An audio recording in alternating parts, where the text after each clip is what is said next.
The ugliest, the most corrupt, and the most deranged mytho writer out there claims to write non-fiction, but in the garb of non-fiction, he is spreading the agenda of his foreign masters and using active, perverted imagination of his own in the area which doesn't require to be imaginative. He is a sepoy, the agent of the deep state, a leftist moron. Yeah, you guessed it right. I am talking about Devdutt Pattanaik. This guy is so deranged, unwelcoming of the speech of others that he even closed the comment section in the Twitter. Now I don't know what happened to that feature when Twitter became X. I don't visit profiles of corrupt losers just because they are rich and famous. Anyway, since this guy is gay, he tries to find LGBTQ stuff in our Asian scriptures whenever he gets the chance. You see the world the way you are. So this guy sees a religious text with the spectacles of LGBTQ and writes about it. I don't know what the problem with LGBTQ people is. Nobody cares what you are in your bed. Nobody cares, dude. Being gay doesn't make you superior to straight people. Uniqueness doesn't mean worthiness. It's just your preference. Nobody cares what you are inside the four walls of your bedroom. Well, unless you are a Muslim living in an Islamic country that has implemented Sharia. Anyway, any LGBTQ in Devdutt's books is just a surface. What he writes is absolute rubbish too, distorting the religious books every time, as if he is a white man viewing our ancient texts with a bias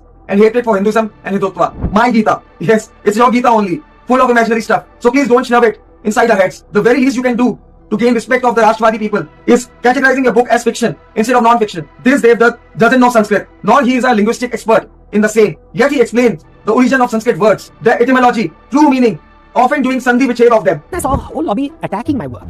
My Gita book was attacked. You don't know Sanskrit. And most of the time, he is wrong. Do you know why? Because the source of his information and knowledge are translated works themselves. That too, by white people like Wendy Doniger. Not only do these gurus of Devdutt don't know Sanskrit that well, but the thought process is also tainted by the Abrahamic template, which is not applicable in the case of Eastern cultures and society. People like Wendy Doniger might also be working with an agenda. I don't know. Like teacher, like student. The version of Hinduism, the Hindutva agenda of Modi is propending, there's no resemblance to Hinduism, to what people in India really believe. There's no such thing as one Hinduism. Devdutt Pattanaik is a brown man with a consciousness of a white man, writing trashy books which are also read by Indian sahibs and mem sahibs, the elite who are disconnected with their culture and society and seek knowledge through Devdutt's book, as reading religious texts in their native language by publishers like Gita Press is way too uncool. As against this, there are white people like Carolina Goswami who are much more Indian and Hindu by consciousness than most of the Indian Hindus themselves. There are so many women-only rituals in India where men do not participate at all, but it does not mean that they are being discriminated.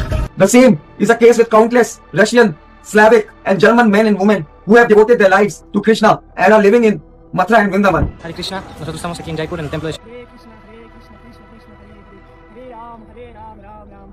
Let me tell you what Devdutt probably does. He reads English translated works and English books on Hindu mythology, rephrases the sentences, adds some LGBTQ and perverted masala of his own, and vomits it on a piece of paper.